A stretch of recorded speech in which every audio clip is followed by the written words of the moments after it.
नमस्कार। Unacademy IAS में आप सभी का स्वागत है। और डेली करंट के आज के इस सीरीज में हम एक बिहार स्पेशल के इंपॉर्टेंट न्यूज पर डिस्कशन करने वाले हैं।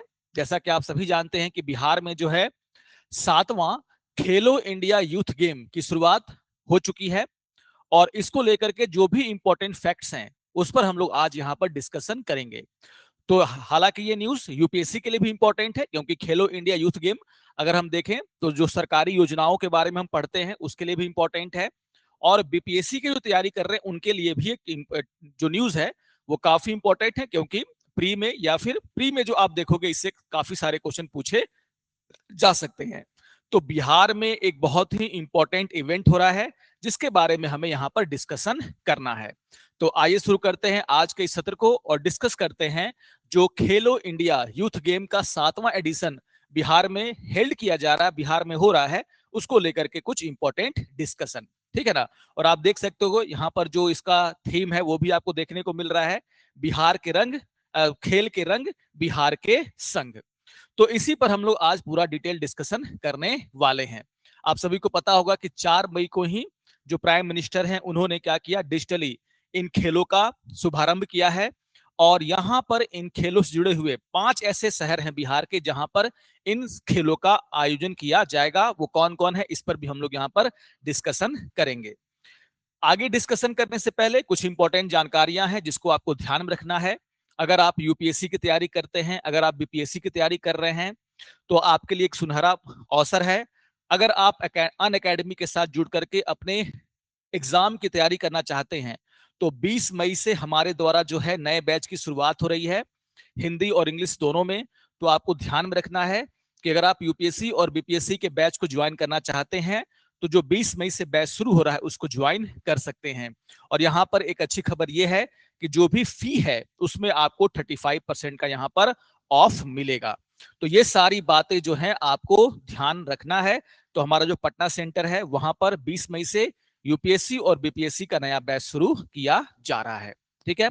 और यहाँ पर जो ऑफ है उसको भी आपको ध्यान में रखना है। इसके अलावा कुछ और इंपॉर्टेंट बातें हैं। अगर आपको ध्यान में रखना है कि जैसे हम लोग डेली करंट अफेयर्स के न्यूज पर चर्चा करते हैं, उसी तरीके से अगर आपको करंट अफेयर्स का मंथली मैगजीन चाहिए, नोट्स चाहिए, अगर आपको पिछले वर्षों के प्रश्न चाहिए, अगर आपको फ्री प्रीलिम्स मॉक टेस्ट चाहिए, तो आप विजिट कर सकते हैं अन अकेडमी के वेबसाइट पर, जहां पर आपको ये सारी सुविधाएं जो हैं आसानी से उपलब्ध हैं सभी स्टूडेंट के लिए। तो आप इन सुविधाओं का लाभ उठा सकते हैं, बस आपको विजिट करना है हमारे वेबसाइट पर। इसके अलावा एक और इंपॉर्टेंट सूचना है जिसको कि आपको ध्यान में रखना है। अगर आप यूपीएससी की तैयारी कर रहे हैं और अगर आपको 2026 में प्रीलिम्स में भाग लेना है तो आपको ध्यान में रखना है कि आप सभी के लिए जो है टेस्ट सीरीज की शुरुआत की जा चुकी है।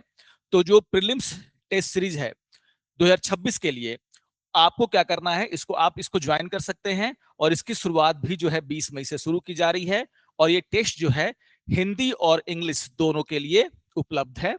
तो ये भी आपको ध्यान में रखना है। और इसी तरह से आप देखोगे कि मेंस के लिए भी आप देखोगे तो यहां पर टेस्ट सीरीज शुरू किया जा चुका है 2026 के एग्जाम को ध्यान में रखते हुए। तो इन सभी न्यूज को आपको, जो सभी इंफॉर्मेशन है उसको आपको ध्यान में रखना है। अब आगे बढ़ते हैं और डिस्कस कर लेते हैं हमारा जो टॉपिक है उसको लेकर के। तो जैसा कि मैंने कहा कि जो खेलो इंडिया यूथ गेम है उसका 7वां एडिशन बिहार में हो रहा है। लेकिन अगर हम बिहार की बात करें, खेलो इंडिया यूथ गेम का तो ये 7वां एडिशन है, लेकिन कहा जा रहा है कि बिहार में इस तरह का जो खेल है, इस तरह का जो आयोजन है, अगर देखा जाए मल्टी डिसिप्लिन जो स्पोर्ट्स इवेंट होते हैं अगर उसके हिसाब से देखा जाए तो ये बिहार में होने वाला जो है पहला first major multi discipline sporting event है। यानी कि इतने बड़े पैमाने पर बिहार में कभी भी जो है इससे पहले इस तरह के गेम्स नहीं हुए हैं। तो ये बिहार के लिए भी काफी गौरव का क्षण है। ये बताता है किस तरीके से बिहार में जो खेलों को लेकर के जागरूकता है और जो इंफ्रास्ट्रक्चर है उस पर काम किया गया है। और जो भी यहाँ पर देखिए 27 ऐसे यहाँ पर गेम्स है जिसमें मेडल्स का क्या किया जाएगा, वितरण किया जाएगा। तो याद रखिएगा कि खेलो इंडिया यूथ गेम का जो 7वां संस्करण बिहार में आयोजित किया जा रहा है उसमें आपको ध्यान में रखना है कि 27 मेडल स्पोर्ट्स, यानी कि वो स्पोर्ट्स जिस पर जिसमें मेडल डिस्ट्रीब्यूट किए जाएंगे। तो 27 ऐसे स्पोर्ट्स को यहाँ पर शामिल किया गया है। और ये जो खेल हैं वो बिहार के 5 सिटी में होने वाले हैं।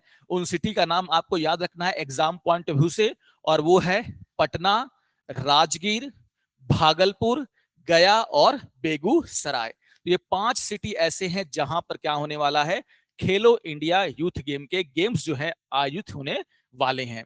इसके अलावा आप देखोगे न्यू दिल्ली में भी इसका कुछ जो है इवेंट होगा, लेकिन बिहार में वो कौन से 5 सिटीज हैं उसको आपको जरूर यहां पर ध्यान में रखना है। तो ये सारी बातें आपके लिए बहुत ही इंपॉर्टेंट हो जाती हैं। इसके अलावा आप देखोगे कि एक और बहुत ही इंपॉर्टेंट फैक्ट है जिसको कि आपको ध्यान में रखना है। देखिए, ये जो खेलो इंडिया यूथ गेम का इस बार का जो संस्करण है जो बिहार में हो रहा है, उसमें जो है एक नए खेल को जो है यहाँ पर शामिल किया गया है, जिसको हम लोग इंग्लिश में क्या बोलते हैं, आम भाषा में क्या बोलते हैं, किक वॉलीबॉल। याद रखिएगा, किक वॉलीबॉल। मैं इसका फोटो आपको दिखा देता हूं। इसका इमेज आपने देखा होगा, पैरों से जो है क्या करते हैं, वॉलीबॉल यहाँ पर खेलने का काम होता है, जिसको हम लोग क्या बोलते हैं, किक वॉलीबॉल। तो किक वॉलीबॉल को जो है पहली बार यहाँ पर शामिल किया गया है। और इसका जो रियल नेम है, ऐसे तो हम लोग क्या बोलते हैं, किक वॉलीबॉल, लेकिन जो इसका रियल नेम है वो क्या है आपका, सेपक सेपक ट्राका सेपक ट्राका। तो सेपक ट्राका या फिर क्या है, किक वॉलीबॉल। तो थोड़ा सा नाम को जो है आप देखोगे, इसको ध्यान में रखोगे आप। इस खेल को जो है पहली बार जो है यूथ गेम्स में शामिल किया गया है। ये बात आपको ध्यान में रखनी है। और क्यों क्यों किया गया है, इसके पीछे भी एक रीजन है। आप सभी को ध्यान में रखना है कि इसी साल मार्च दिस ईयर, इसी साल मार्च में आप देखोगे कि जो किक वॉलीबॉल है उसका जो है वर्ल्ड कप का जो है जो आयोजन है वो पटना में किया गया था। और इसमें आप देखोगे कि जो इंडिया की मेंस टीम थी, है ना, जो पुरुषों की टीम थी, उसने जो है गोल्ड मेडल क्या किया था, उसमें हासिल किया था, ठीक है ना। तो फर्स्ट एवर गोल्ड मेडल यहां पर मेंस की टीम ने जो है किक वॉलीबॉल में जो है, जो कि पटना में ही आयोजित किया गया था, उसमें हासिल किया था। और कहीं ना कहीं इसी बात को ध्यान में रखते हुए इस बार का जो यूथ गेम है उसमें आप देखोगे किसको शामिल किया गया है, किक वॉलीबॉल को। तो कहीं ना कहीं सरकार चाहती है कि किक वॉलीबॉल में जो उसने उपलब्धि हासिल की है, यूथ ने, जो स्पोर्ट्स पर्सन ने उपलब्धि हासिल की है, उसको और आगे बढ़ाया जाए, और युवा जो है और खेल प्रेमी जो है इस खेल को खेलें, ताकि इसमें भारत और अच्छा प्रदर्शन कर सके। तो क्या किया गया है, आपको ध्यान में रखना है, किक वॉलीबॉल को जो है आप देखोगे कि इस बार के यूथ गेम में शामिल किया गया है, जो कि एक बहुत ही इंपॉर्टेंट बात है। एग्जाम पॉइंट ऑफ व्यू से भी आपको दोनों बातें ध्यान में रखनी है। पहला कि मार्च दिस ईयर आप देखोगे जो इंटरनेशनल इंटरनेशनल सेपक फेडरेशन जो है ना, उसका देखोगे तो जो वर्ल्ड कप हुआ पटना में हुआ, इसमें इंडियन मेंस टीम ने क्या किया, गोल्ड मेडल हासिल किया। और इसी कारण से आप देखोगे कि किक वॉलीबॉल को क्या किया गया है, यूथ गेम में शामिल किया गया। ये फैक्ट्स जो है आपके एग्जाम में कभी पूछे जा सकते हैं, खास करके कोई नया गेम अगर शामिल होता है तो उसको जरूर पूछा जाता है, तो इसको आप लोग ध्यान में रखेंगे।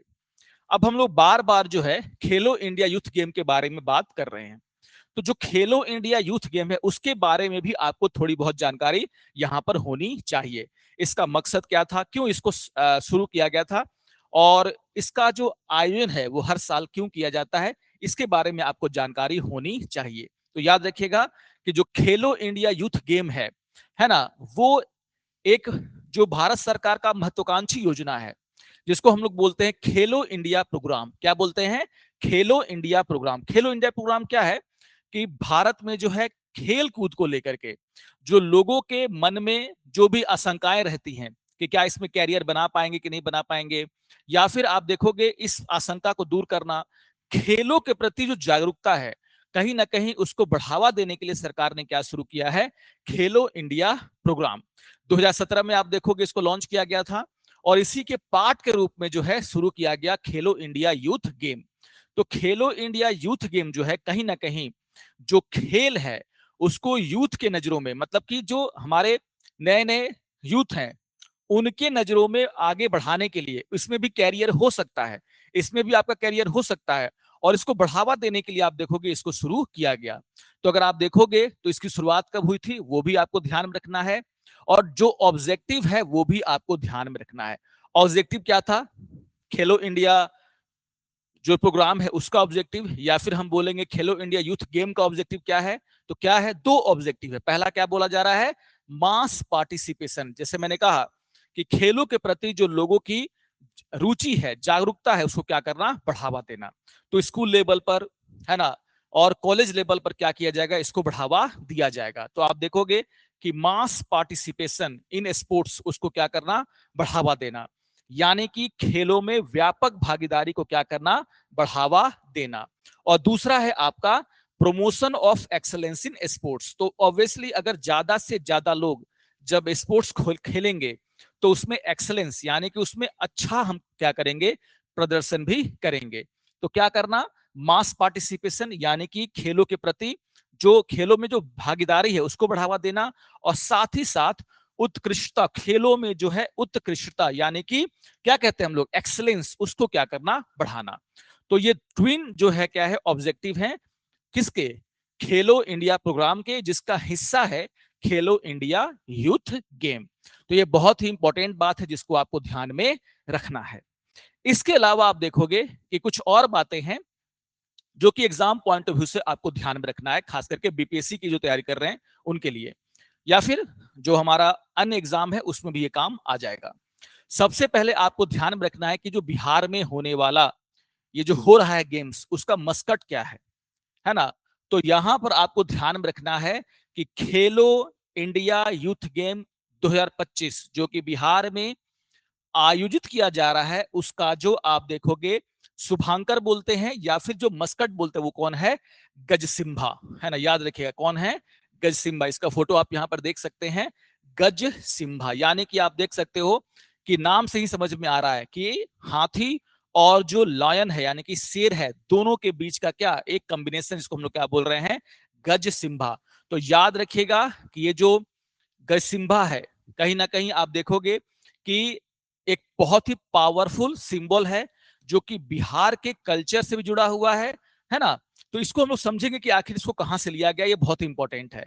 तो याद रखिएगा जो इस बार के खेलों का शुभांकर है यानी कि जो मस्कट है वो क्या है?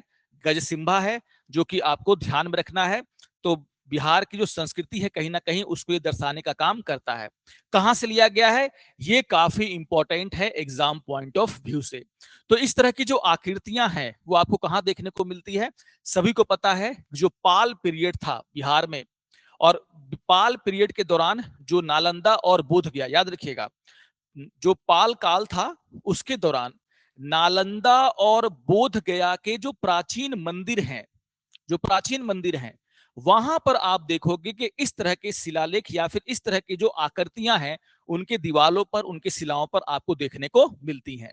तो याद रखिएगा कि जो बोध गया और नालंदा में पाल कालीन जो पुराने मंदिर हैं वहां पर आप देखोगे इस तरह की मूर्तियों देखने को मिलती है, और वहीं से जो है आप देखोगे गजसिम्हा को यहां पर लिया गया है और बिहार में होने वाला यूथ गेम का मस्कट बनाया गया है, शुभांकर बनाया गया है। तो ये अपने आप में बहुत ही इंपॉर्टेंट हो जाता है कि आखिर ये सिंबल कहां से लिया गया है। तो याद रखेगा पाल काल के दौरान जो मंदिर बनाए गए हैं कहां पर? नालंदा और बोध गया में, वैसे वहां पर आप देखोगे कि इन मूर्तियों का उपयोग किया गया। ये इस आकृति की मूर्तियां जो है वहां पर पाई जाती हैं। और यहां पर आप देखोगे कि जो गजसिम्हा है वो एक किसका प्रतीक है उसको भी आपको ध्यान में रखना है। क्या कहा जा रहा है? कि जो गजसिम्हा है उन चीजों को दर्शाता है जो एक स्पोर्ट्स पर्सन के लिए क्या है? बहुत ही जरूरी है। जैसे आप देखोगे जो गजसिम्हा है जो कि लायन और एलिफेंट दोनों का क्या है? एक तरीके से मिक्सचर है, वो दोनों के गुण को क्या कर रहा है? बता रहा है। जैसे यहां पर कहा गया कि पहला गुण क्या होना चाहिए एक स्पोर्ट्स पर्सन में? स्ट्रेंथ यानी कि शक्ति, जीतने के लिए शक्ति बहुत जरूरी है। दूसरा क्या है? विजडम। विजडम का मतलब क्या होता है? बुद्धि, आपके पास बुद्धि होनी चाहिए। तीसरा क्या है? एंडरेंस यानी कि धीरज आपके पास होना चाहिए। और यहां पर पांचवा क्या है? फियरलेस लीडरशिप यानी कि निडर नेतृत्व। तो ये कौन? एक, दो, तीन और यहां पर आप देखोगे चार। तो ये ऐसे गुण हैं जो किसी भी स्पोर्ट्स पर्सन को जिताने के लिए जरूरी होते हैं। तो याद रखिएगा कि जो नरसिम्हा है, जो एक माइथोलॉजिकल क्रिएटर है, क्रिएचर है, उस वो जो है किस चीज को दर्शा रहा है, ये आपसे एग्जाम में पूछा जा सकता है। तो स्ट्रेंथ, विजडम, एंडरेंस एंड आपका फियरलेस लीडरशिप, हिंदी में क्या बोलेंगे, शक्ति, बुद्धि, धीरज और निडर नेतृत्व। तो ये बहुत ही सोच समझ कर के जो है यहाँ पर शुभांकर यानी कि आप कह सकते हो कि जो मस्कट है वो यहाँ पर चुना गया। इसके अलावा थीम को याद रखना है, और थीम हम लोगों ने शुरू में ही पढ़ा था। थीम क्या है, खेल के रंग बिहार के संग। तो याद रखिएगा ये जो है यहाँ पर इसका थीम है, जो कि आपको ध्यानपूर्वक रखना है। और यहाँ पर जो है कहा जा रहा है कि जिस तरीके से बिहार खेलों का एक क्या बनता जा रहा है, हब बनता जा रहा है, या फिर फ्यूचर में इसको बनाने की जो योजना है, ये इसका क्या है, प्रतीक है। तो ये सारी बातें आपको ध्यान में रखना है। अब अगर हम थोड़ा सा और आगे बढ़ते हैं, तो यहाँ पर जो लोगो है वो भी एग्जाम पॉइंट ऑफ व्यू से काफी इंपॉर्टेंट है। तो आप देख सकते हो कि ये लोगो है ना, ये बिहार में आप देखोगे जो गेम्स हो रहे हैं उसमें ये लोगो जो है क्या किया गया, प्रदर्शित किया गया। इस खेलों का क्या है, ये लोगो है। और इस लोगो के जरिए बिहार की पूरी संस्कृति को, इतिहास को और फ्यूचर को जो है दिखाने का काम किया गया है। तो यहां से आपके ऑब्जेक्टिव क्वेश्चन बन सकते हैं बीपीएससी के। जैसे आप देखोगे कि यहां पर अगर हम लोगों को देखें, तो यहां पर महाबोधि टेम्पल को क्या किया गया है, दर्शाया गया है, महाबोधि टेम्पल। तो महाबोधि टेम्पल को जो दर्शाया गया, वो क्यों दर्शाया गया, वो सीधे सीधे आप सभी जानते हैं कि जो महाबोधि टेम्पल है वो सीधे सीधे जो है अध्यात्म को क्या करता है, दर्शाता है। तो यहां पर आप देखोगे जो बिहार का ऐतिहासिक रूप से जो अध्यात्म को हमने जन्म दिया, चाहे वो बौद्ध धर्म हो, चाहे वो जैन धर्म हो, जिसकी उत्पत्ति यहां से हुई, जो यहां से फैला, कहीं ना कहीं ये उसको दर्शाने का क्या कर रहा है, काम कर रहा है। तो महाबोधि टेम्पल वो बिहार में जो स्पिरिचुअल एंड जो हिस्टोरिकल डेप्थ है, यानी कि आध्यात्मिक और जो ऐतिहासिक गहराई है, उसको दर्शाता है। ये सारी बातें आपको ध्यान में रखने की, कौन सी चीज क्या सिग्निफाई कर रही है, क्या कौन सा सिंबल किस चीज को क्या कर रहा है, दर्शा रहा है, ये आपको ध्यान में रखना है। दूसरा यहाँ पर जो है पीपल का ट्री जो है उसका यूज किया गया, पीपल का ट्री का। और वो क्या है, जो पीपल का ट्री है वो बताता है क्या, ग्रोथ एंड प्रोस्पेरिटी। तो आप देखते हो कि पीपल का पेड़ बहुत घना होता है, काफी बड़ा होता है और काफी फैला हुआ होता है। तो जो पीपल का ट्री यहाँ पर दिखाया गया है वो क्या ये किस चीज का सिंबल है, वो सिंबल है ग्रोथ एंड प्रोस्पेरिटी का, मतलब विकास और किसका, समृद्धि का। इसी तरीके से आप देखोगे जो यहाँ पर लोगो था उसमें आप देखोगे कि जो जो मधुबनी आर्ट है उसको दर्शाया गया है। मधुबनी आर्ट आप सभी जानते हैं, बार बार एग्जाम में पूछा जाता है मधुबनी पेंटिंग जो है किस चीज के लिए फेमस है। तो यहाँ पर जो कल्चरल रिचनेस है उसको दिखाने के लिए क्या किया गया, मधुबनी आर्ट को यहाँ पर दर्शाया गया।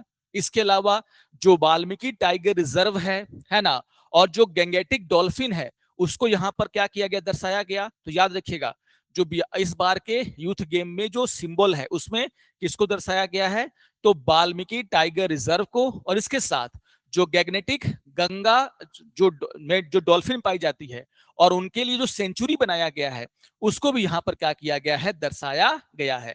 और ये क्या बताता है, बिहार की इकोलॉजिकल डाइवर्सिटी को। तो याद रखिएगा कि जो वाल्मीकि टाइगर रिजर्व है और जो गंगा डॉल्फिन अभ्यारण्य है उसको यहाँ पर दर्शाया गया है, ये बतलाने के लिए कि बिहार की जो पारिस्थितिक विविधता है वो कितनी रिच है। इसी तरीके से आप देखोगे कि बिना छठ पूजा को दर्शाए बिहार की पहचान अधूरी है। तो यहाँ पर छठ पूजा के दृश्य डाले गए हैं जहां पर सन का क्या होता है, वर्शिप होता है, जो हमारे ट्रेडिशन को क्या कर रहा है, बता रहा है, परंपराओं को दर्शाता है। इसके अलावा आप देखोगे अशोक चक्र का यहाँ पर क्या है, यूज किया गया है, अशोक चक्र को दिखाने का काम किया गया है, जो कि बिहार की जो नेशनल आइडेंटिटी में जो बिहार का क्या है महत्व है उसको क्या करता है, दर्शाता है। आप सभी जानते हैं अशोक चक्र का उपयोग कहां कहां किया गया है।